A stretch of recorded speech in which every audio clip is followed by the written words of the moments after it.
চন্দননগরের গোন্দলপাড়ায় গঙ্গার ধারে মোরান সাহেবের বাগান বাড়িটি রাজপ্রাসাদ তুল্য। নীলের ব্যবসায়ী মোরান সাহেবের এই বাগান বাড়িটি বানিয়েছিলেন খুব শখে ও যত্নে। এখন নীলের কারবারে মন্দা চলছে, প্রায় বন্ধ হওয়ারই মুখে, তাই এই কুঠি বাড়িটি ভাড়া দেওয়া হয়। বর্তমানে এখানে সস্ত্রীক বাস করতে এসেছিলেন জ্যোতিরিন্দ্রনাথ। একেবারে গঙ্গার তীর থেকেই পাথরে বাঁধানো সিঁড়ি ধাপে ধাপে উঠে গেছে ওপরে, মিশেছে এক সুবিশাল বারান্দায়। তারপর ঘরগুলির আকৃতিও বিচিত্র। ঘরগুলি সমতলে নয়, কোনোটিও একটু উঁচুতে, কোনোটিও কয়েক সিঁড়ি নিচে, কোনো ঘরই পাশাপাশি নয়। দরজাগুলিও বিভিন্ন দিকে। এ বাড়িতে কোনোদিনই অতি পরিচয়ের একঘেয়েমি আসবে না। নদীর গা ঘেঁষেই রয়েছে একটি প্রশস্ত বৈঠকখানা। তার সব জানলায় রঙিন ছবিওয়ালা কাঁচ বসানো। প্রতিটি ছবি এক একটি মধুর দৃশ্য। তার মধ্যে একটি ছবি বিশেষভাবে আকর্ষণ করে। ঘন পত্রবল্লভময় একটি গাছের ডালে বাঁধা রয়েছে একটি দোলনা, তাতে বিভোর হয়ে দুলছে দুই যুবক যুবতী। দেখলেই মনে হয় সম্পূর্ণ নির্জনতার স্বাদ উপভোগ করছে ওরা দুজন।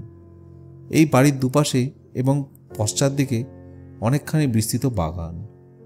তাতে যেমন রয়েছে প্রচুর ফলবান বৃক্ষ, তেমনি বহু রকম ফুলের সম্ভার। বিভিন্ন ঋতুর ফুল ফল অনেকটাই এমনই ঝরে যায়। একটি বড় আম গাছের ডালে টাঙানো আছে সত্যিকারের দোলনা। নদীর ঘাটে বাঁধা আছে এক সুদৃশ্য নৌকা। এই ঘাটে অন্য কারো নৌকা ভিড়তে পারে না। আকাশে এখন রঙের দ্যুতি। অস্ত যাচ্ছেন সূর্যদেব। গঙ্গার বুকে নেমে এসেছে সহস্র রেখা। পালতোলা চলমান নৌকাগুলি সেই অপরূপ আলোয় আলোময় ও মায়াময় রূপ ধরেছে। এখানে কলকোলাহল নেই, কোনো যান্ত্রিক শব্দও নেই। একটু কান পাতলেই যেন শোনা যায় প্রকৃতির নিজস্ব সঙ্গীত। ঘাটের সিঁড়িতে নদীর দিকে মুখ করে দাঁড়িয়েছেন এক সুঠাম পুরুষ, জ্যোতিরিন্দ্রনাথ, দেবেন্দ্রনাথ ঠাকুরের ষষ্ঠ সন্তান। দীর্ঘাকায়, মজবুত গড়ন, তীক্ষ্ণ নাসা, টানা টানা চোখ, কুঞ্চিত চুল, তার রূপ দেবপম। দেবেন্দ্রনাথের চতুর্দশ পুত্রকন্যার মধ্যে তার ব্যক্তিত্বই সবচেয়ে উজ্জ্বল। রূপে গুণে সমান। তিনি খেলাধুলো, অশ্বারোহণ ও শিকারে দক্ষ। পিতার অনুপস্থিতিতে জমিদারির কাজ তিনিই পরিদর্শন করেন। আবার সাহিত্য সঙ্গীতে তার যশ অনেকখানি ছড়িয়ে পড়েছে। তিনি বেহালা বাজাতে পারেন, পিয়ানো বাজাতে জানেন, সঙ্গীত রচনা করে সঙ্গে সঙ্গে সুর বসিয়ে দেন। নাট্যকার হিসেবে তিনি রীতিমতো সফল। তার রচিত নাটক সাধারণ রঙ্গমঞ্চেও অভিনীত হয় নিয়মিত। বাংলার সকলেরই চোখ ঠাকুরবাড়ির এই প্রতিভাবান তরুণটির দিকে। অনেকেরই ধারণা তিনি অসাধারণ কীর্তি রেখে যাবেন। জ্যোতিরিন্দ্রনাথের হাতে রূপর হাতল বসানো পাতলা পেরিসিলিনের চায়ের পেয়ালা, তাতে চুমুক দিতে দিতে তিনি সূর্যাস্তের শোভা উপভোগ করছেন। একবার মুখ ফিরিয়ে জিজ্ঞেস করলেন, রবি কোথায়? রবি নামেনি? বাগানে সাজানো রয়েছে বেতের গোল টেবিল ও কয়েকটি চেয়ার। একটি চেয়ারে বসে আছেন জ্যোতিরিন্দ্রনাথের স্ত্রী কাদম্বরী। ইনিও সাধারণ নারীদের তুলনায় লম্বা, গাঢ় ভুরু, বড় বড় অক্ষিপল্লব, কৌতুকময় চোখ। এর সঙ্গেও তুলনা দেওয়া যায় কোনো গ্রিক দেবীর। বস্তুত অন্তরঙ্গ মহলে তার ডাকনাম হেকেটি। তার আরও একটি ডাকনাম আছে। জ্যোতিরিন্দ্রের পরে পরেও অনেক ভাই বোন জন্মে গেলেও অনেকের কাছেই তিনি নতুনবাবু বা নতুনদা নামে পরিচিত। সেই অনুসারে তার স্ত্রী নতুন বৌঠান। দেবেন্দ্রনাথের অন্যান্য পুত্রবধূরাও এসে গেছে, কিন্তু কাদম্বরী নতুন বৌঠানই রয়ে গেলেন। তিনি পুরনো হবেন না। মাথার চুল সামনের দিকে পাতা কাটা, পরনে ঘটি হাতা ব্লাউজ ও সাদা সিল্কের শাড়ি। কাদম্বরী চা পান করতে করতে একটি বই পড়ছিলেন, একটি চটি কাব্যগ্রন্থ। মুখ তুলে বললেন, রবি তো চা খায় না। জ্যোতিরিন্দ্র গলা তুলে ডাকলেন, রবি, রবি। এ বাড়িতে কতগুলি যে কক্ষ তার হিসেব নেই। অনেক ঘরই কাজে লাগে না। 3 জন মাত্র নারী পুরুষের বসবাস এখানে। ভৃত্যদের মহল বেশ খানিকটা দূরে। প্রয়োজনে যান, না পড়লে তাদের কাছাকাছি এসে ঘোরাফেরা করার নিয়ম নেই। গৃহটির সবচেয়ে উঁচুতলায় একটি গোল ঘর আছে, তার সব দিকই খোলা। জ্যোতিরিন্দ্রের কনিষ্ঠ ভাতা রবি এটি দখল করে নিয়েছে। এখানে সে নিবৃত্তে কবিতা সাধনা করে। অনন্ত এ আকাশের কোলে টলমল মেঘের মাঝার, এইখানে বাঁধিয়াছি ঘর, তোর তরে কবিতা আমার। দাদার ডাক শুনে রবি ছাদের কার্নিশে দাঁড়িয়ে নিচে উঁকি দিল। 20 বছর পূর্ণ করে সদ্য 21-এ পা দিয়েছে সে। সলজ্জ লাবণ্য মাখা মুখ, মাত্র কিছুদিন আগে সে দাড়ি কামানো শুরু করেছে। মাথার চুল দুপাশে পাট করা, মাঝখানে সিঁথি, একটা রেশমের কাজ করা কুর্তা ও কুচানো ধুতি পরা, পায়ে ল্যাপটা। রবি দেখতে চাইল তার দাদার কাছে কোনো দর্শনার্থী এসেছে কিনা। কেউ নেই দেখে সে প্রফুল্ল মনে সিঁড়ি দিয়ে নামতে শুরু করল। ইদানিং সে বাইরের লোকেদের সংসর্গ পারতপক্ষে এড়িয়ে চলতে চায়, এমনকি আত্মীয় স্বজনদেরও সামনে অস্বস্তি বোধ করে। এই সংসারে আর যা কিছুরই অভাব থাকুক, অযাচিত মন্তব্য বা উপদেশ দেওয়ার মানুষের অভাব নেই। নিজের কোনো উপকার হয় না, তবু অন্যকে মানুষ আঘাত দেয়। অনেকে শুভার্থীর ছদ্মবেশে হাসি মুখে গরল মাখা তীর নিক্ষেপ করে আনন্দ পান। যেমন ইদানিং অনেকেই দেখা হলেই তাকে প্রশ্ন করে, কি রবি, এবারও বিলেত গিয়ে কিছু করতে পারলে না, শুধু শুধু ফিরে এলে? একবার নয়, দুবার রবিকে বিলেত পাঠানো হয়েছিল ব্যারিস্টার কিংবা IAS হয়ে আসার জন্য। দুবারই সে ব্যর্থ হয়েছে। দেবেন্দ্রনাথের এতগুলি সন্তানের মধ্যে মাত্র সত্যেন্দ্রনাথ ছাড়া আর কেউই নিজস্ব জীবিকা অর্জনে সামর্থ্য হননি। যৌবনের ঋণে জর্জরিত দেবেন্দ্রনাথ একান্ত নিজের উদ্যমে সমস্ত দায়মুক্ত হয়েছেন এবং বিভিন্ন অঞ্চলে জমিদারির বিস্তার ঘটিয়েছেন। কিন্তু তার পুত্ররা সেই ঐশ্বর্য বৃদ্ধির বদলে ক্ষয়ের দিকেই বেশি মনোযোগী। বিবাহিতা কন্যাদের স্বামীরাও ঘরজামাই। দেবেন্দ্রনাথ এখন কলকাতায় থাকেন কদাচিৎ। পশ্চিমের বিভিন্ন শৈল শহরে কিংবা নদীপক্ষে বোটে বাস করেন ইচ্ছা মতন। অবশ্য চিঠিপত্র ও দূত মারফত পরিবারের প্রত্যেকেরই প্রতি তীক্ষ্ণ নজর রাখেন। তার 14টি সন্তানের মধ্যে রবি এখন কনিষ্ঠ। রবির পরেও বুধ নামে একটি পুত্র ছিল, কিন্তু সে অকাল মৃত। রবির 2 দাদা পাগল, অন্যরাও খামখেয়ালি। কৈশোরী রবির বুদ্ধির প্রখর্য প্রকাশ পেয়েছে। তার সুঠাম সুন্দর শরীর, সকলেরই ধারণা হয়েছিল রবি নিশ্চয়ই একজন কেউকেটা হবে। সেই জন্যই 16 বৎসর বয়সে তাকে বিলেত পাঠানো হলো। তার জন্য দেবেন্দ্রনাথ এস্টেটের তহবিল থেকে মাসে মাসে 150 টাকা বরাদ্দ করেছিলেন। তা পরে বাড়িয়ে 240 টাকা করা হয়। সেই টাকায় অর্থাৎ মাসিক 20 পাউন্ডে বিলেতে বেশ সচ্ছলভাবেই চলে যাওয়ার কথা। প্রথম রবির মন বসেনি, তা ঠিক। নতুন দেশ, নতুন পরিবেশ মানিয়ে নিতে সময় লাগে। মেজ বৌদি জ্ঞানদানন্দিনী সেই সময় 2 ছেলে মেয়ে বিবি আর সুরেনকে নিয়ে ইংল্যান্ডে ছিলেন। মেজদা সত্যেন্দ্রনাথ ছুটি কাটাতে এসে পড়লেন। রবি থাকতে লাগলো ওদের সাথে। ওরা চলে যাওয়ার পর রবি একটু একটু করে মন দিল ভাষা শিক্ষায়। তারপর ভর্তি হলো লন্ডন ইউনিভার্সিটি কলেজে। সেখানে ভালোই করছিল সে। হঠাৎ দেবেন্দ্রনাথের আদেশে তাকে ফিরে আসতে হলো। পিতার আদেশের কোনো প্রতিবাদ চলে না। প্রায় 2 বছর ইংল্যান্ডে কাটিয়ে অনেক অর্থ ব্যয় করেও কোনো ডিগ্রি না নিয়ে রবি ফিরে এলো। কিন্তু সবটাই কি তার দোষ? শেষের দিকে রবি পেইং গেস্ট ছিল এক ইংরেজ পরিবারে। সে পরিবারে এক পৌর দম্পতি ও 3টি কন্যা। তাদের মধ্যে 2টি মেয়ে না জানি ভারতীয়দের কীরকম কিম্ভূত দেখতে হয় এই ভয়ে প্রথমে বাড়ি ছেড়ে পালিয়ে গিয়েছিল। পরে তারা ফিরে এসে দেখে এই যুবকটি রীতিমতন সুপুরুষ এবং সুকণ্ঠ। বিলেতি আদব কায়দাও জানে। গৃহকর্ত্রী রবিকে জননীর মতো স্নেহ করতেন। যুবতী 3টির সঙ্গে রবির বন্ধুত্ব হয়ে গেল। সবাই মিলে একসঙ্গে গান গায়, পিকনিকে গিয়ে হাসি ঠাট্টায় মাতে, অন্ধকার ঘরে প্ল্যান চ্যাটে বসে। এসব খবর দেবেন্দ্রনাথের কানে পৌঁছেছিল। মেম যুবতীদের সঙ্গে ছেলের এমন মেলামেশা তিনি পছন্দ করেননি। আরেকটি ব্যাপারেও দেবেন্দ্রনাথ উদ্বিগ্ন হয়েছিলেন।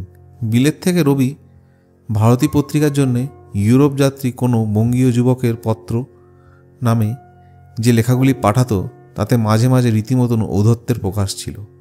পারিবারিক দাসত্ব নামে একটি প্রবন্ধ প্রায় পারিবারিক বিদ্রোহের মতন। তাতে রবি লিখেছিল যে বাঙালি পরিবারের অভিভাবকরা বাড়ির ছোটদের প্রতি দাস দাসীর মতো ব্যবহার করে, তাদের মতামতের কোনো মূল্য দেয় না। এমনই উগ্র মতামত যে সম্পাদক দ্বিজেন্দ্রনাথ ছোট ভাইয়ের লেখাটি প্রকাশ করেছিলেন বটে, কিন্তু সম্পাদকীয় মন্তব্য প্রতিবাদ করতে বাধ্য হয়েছিলেন। বাবার হুকুমে রবি ফিরে এলো, তবু সবাই রবিকেই দায়ী করল। আত্মীয়রা বলতে লাগলো, কিরে রবি, এতদিন বিলেতে থেকে এলি, কিছুই করলি না? এসব খোঁচা তার গায়ে বেঁধে সে কষ্ট পায়। তার সেই কষ্ট মাত্র 2-1 ছাড়া আর কেউ বোঝে না। রবি ঠিক করলো যে ব্যারিস্টারি পাস করবেই। বাবার কাছে সে আর একবার বিলেত যাওয়ার অনুমতি চাইল। দ্বিতীয়বার আর একা নয়, তার সঙ্গী হবে তার প্রায় সমবয়সী ভাগ্নে, বরদিদি সৌদামিনীর ছেলে সত্যপ্রসাদ। একই বাড়িতে দুজন বালক বয়সে থেকেই বর্ধিত হয়েছে। সত্যপ্রসাদ বয়সে 2-1 বছরের বড়, রবির তুলনায় অনেক বেশি তুখোড়। সত্যপ্রসাদ কলকাতার কলেজে ভর্তি হওয়ার সঙ্গে সঙ্গেই বিয়ে করেছে এবং পরপর পরীক্ষায় ফেল করলেও এরই মধ্যে এক কন্যা সন্তানের পিতা হয়ে একটা অত্যন্ত সাফল্যের পরিচয় দিয়েছে। সেই সত্যপ্রসাদই রবিকে দ্বিতীয়বার বিলেতে যাওয়ার প্ররোচনা দেয়। কলকাতা থেকে ছাড়ল জাহাজ। ডেকে দাঁড়িয়ে দাঁড়িয়ে সত্যপ্রসাদের ভবিষ্যৎ পরিকল্পনার শেষ নেই। ব্যারিস্টার হয়ে ফিরে এসে সে আর জোড়াসাঁকোয় থাকবে না, সাহেবপাড়ায় বাড়ি ভাড়া করবে, রবিকে করে নেবে তার জুনিয়র। রবিকে বেশি পরিশ্রম করতে হবে না, সে কবিতা লেখার অনেক সময় পাবে। কিন্তু মাদ্রাজ পৌঁছাবার কিছু আগে পেটে মোচড় দিতেই সে চিৎকার করতে লাগলো, ওরে রবি রে, আমার আর বিলেত যাওয়ার কাজ নেই রে, আমি বাড়ি ফিরে যাব, আমি বাড়ি যাব। রবি যত বোঝায় যে এই সিকনেস 2-1 দিন পরেই কেটে যাবে, সত্যপ্রসাদ তত আর্তনাদ বাড়িয়ে দেয়। জাহাজের পারসারা ও অন্যান্যরা এসে তাকে নানা রকম টোটকা দেওয়ার চেষ্টা করলো, সে কিছুই শুনবে না। সে বলতে লাগলো তার রক্ত আমাশা হয়েছে, মৃত্যুর আর দেরি নেই। সে তার প্রিয়তমা অর্ধাঙ্গিনী নরেন্দ্রবালা আর শিশুকন্যার মুখ না দেখে পৃথিবী ছেড়ে যেতে চায় না। জাহাজের ক্যাপ্টেন বিরক্ত হয়ে সত্যপ্রসাদকে নামিয়ে দিতে চাইলেন, কিন্তু সত্যপ্রসাদ একা যাবে না, রবিকেও ফিরতে হবে তার সঙ্গে। বন্দরে নামার পরই বোঝা গেল সত্যপ্রসাদের অসুখ বিসুখ কিছুই নেই, খাদ্যদ্রব্যের প্রতি বেশ লোভও আছে। আসল কথা, পত্নী কন্যাকে ছেড়ে সে বিলাতে থাকতে পারবে না। কিন্তু রবির তো ওসব বন্ধন নেই। তবু রবির যাত্রা নষ্ট করা কেন?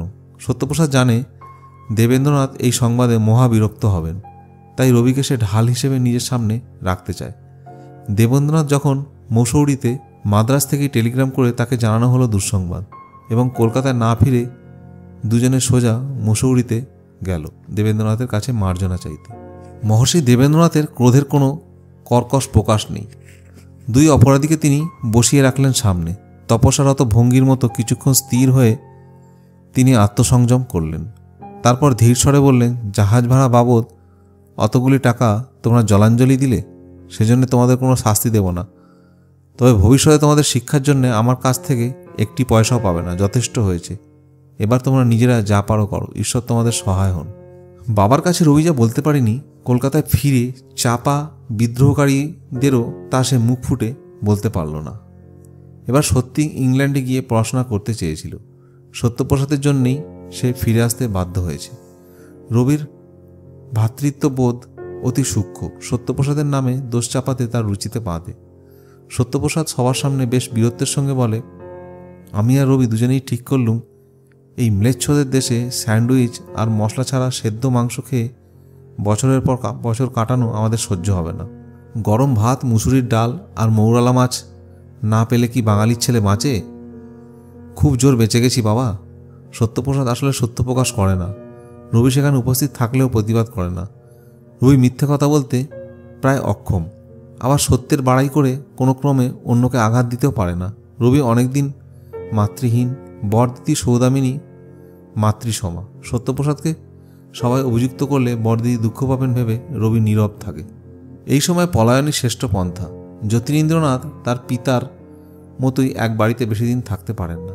শহরের বিভিন্ন অঞ্চলে কিংবা শহরের বাইরে একটি সুরম্য অট্টালিকা ভাড়া নিয়ে কাটিয়ে যান কিছুদিন।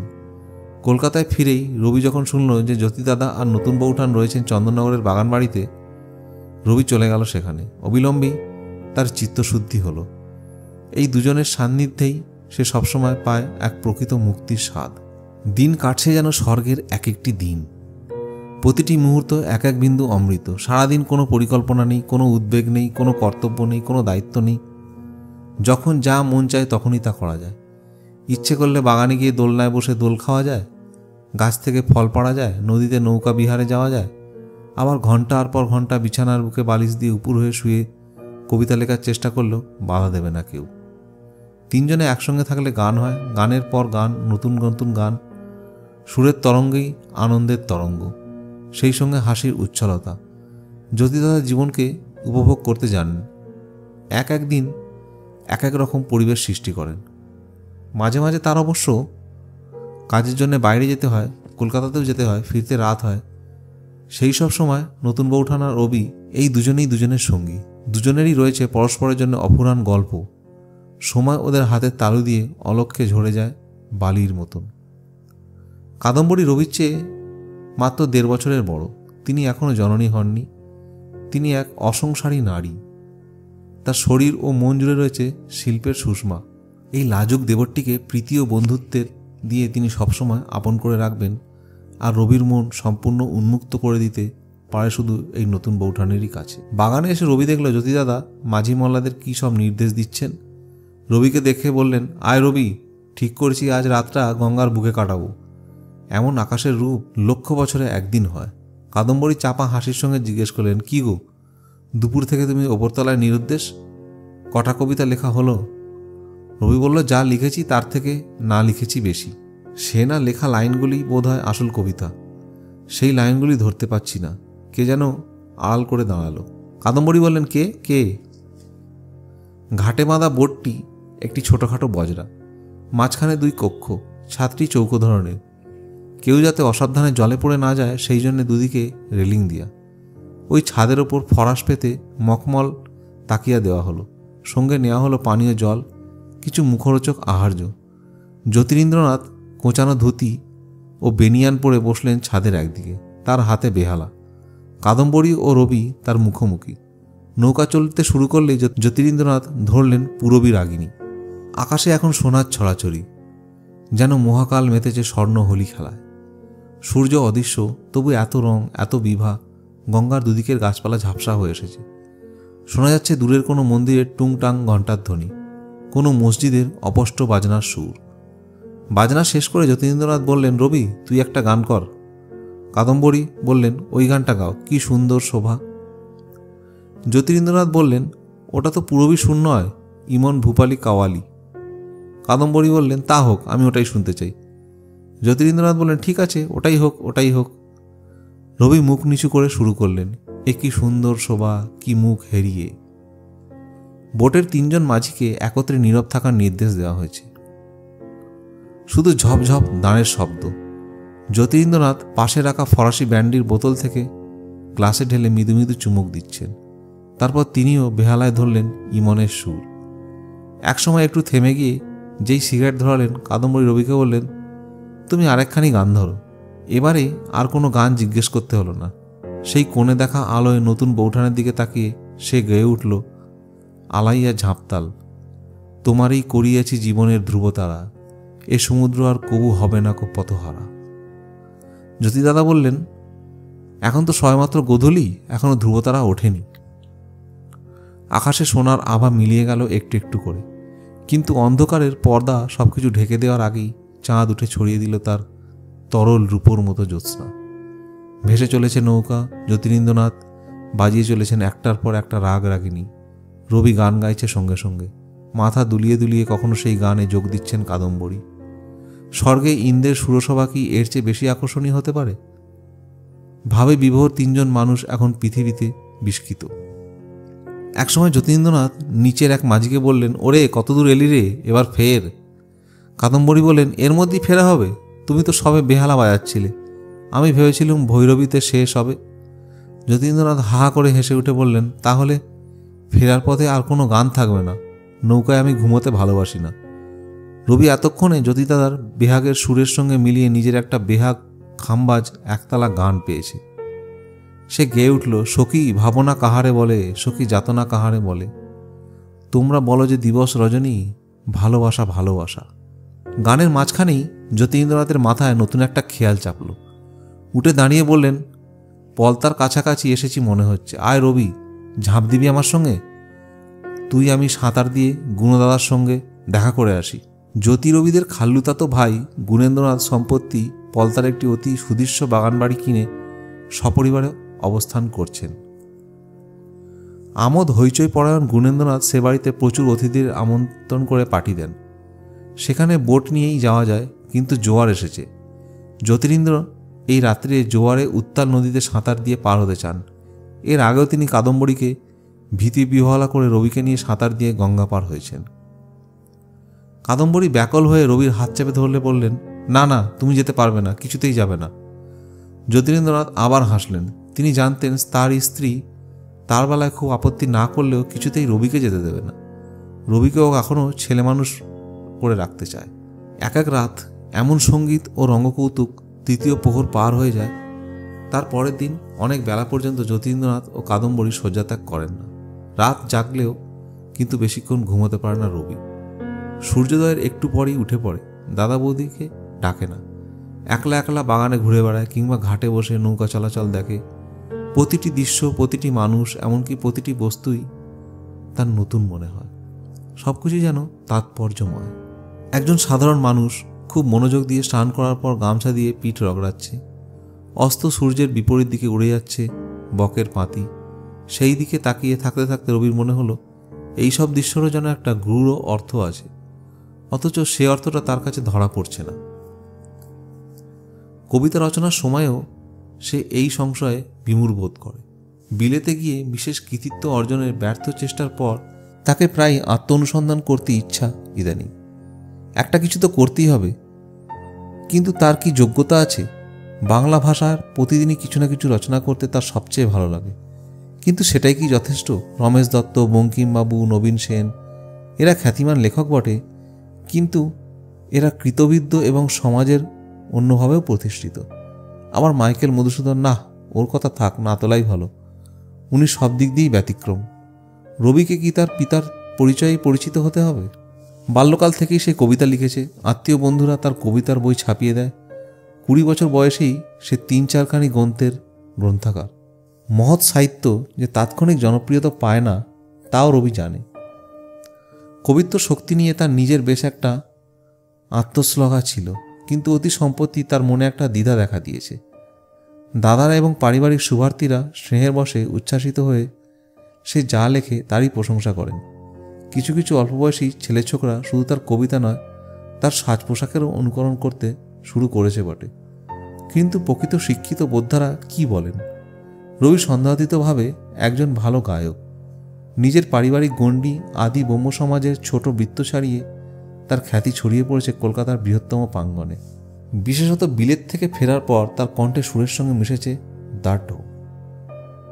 ছেলেবেলায় সে যদু ভট্টের কাছ থেকে ভারতীয় সঙ্গীত শাস্ত্র নিয়ে তালিম নিয়েছেন।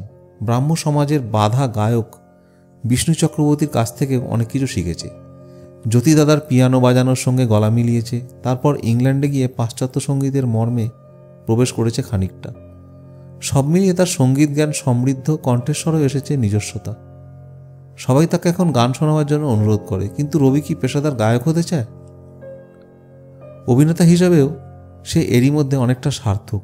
জোড়াসাঁকোর বাড়িতে যে কয়েকটা নাট্য উৎসবে রবির অনিবার্য ভূমিকা, কলকাতায় বিদ্যাজনেরা সেসব দেখতে আসেন। রেভারেন্ড কেষ্টবাড়ুজ্যে বাল্মীকি প্রতিভা রবির গান ও অভিনয় দেখে শুনে রবিকে আখ্যা দিয়েছেন বাল্মীকি কোকিল।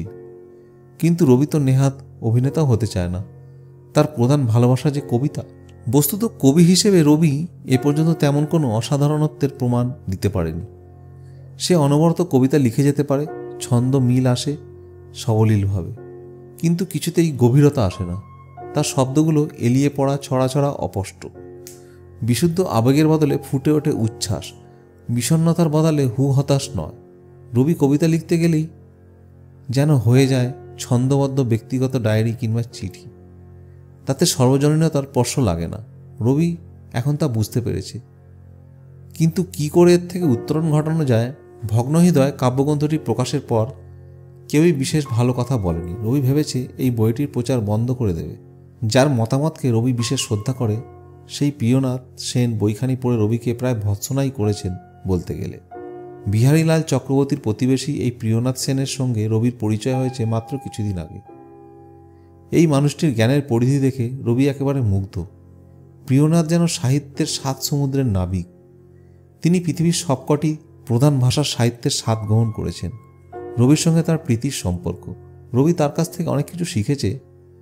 প্রিয়নাথ নিজে কবি হতে চান না, তাই রবির প্রতি ঈর্ষা থাকারও কোনো কারণ নেই।